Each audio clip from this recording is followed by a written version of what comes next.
Hey everyone, welcome back. In today's video, I'm going to show you how to quickly fix the issue of missing code formatting for Csharpe files in Visual Studio Code.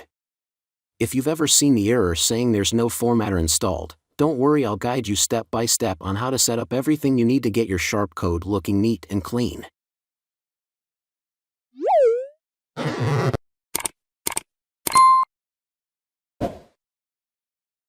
Go to the Extensions view in Visual Studio Code by pressing Ctrl+Shift+X. Search for Csharpe. Install the extension Csharpe. Now, open Terminal by pressing Ctrl+backtick. Use .NET Format, a command line tool for formatting C# code.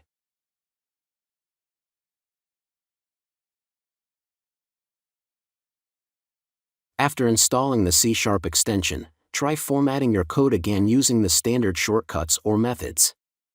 Press CMD+Shift+P to open the command palette. Type Format Document and select it from the list. And that's it. Now you have everything set up to format your C# code in Visual Studio Code without any issues. If you found this video helpful, don't forget to like, share, and subscribe for more quick tech tips.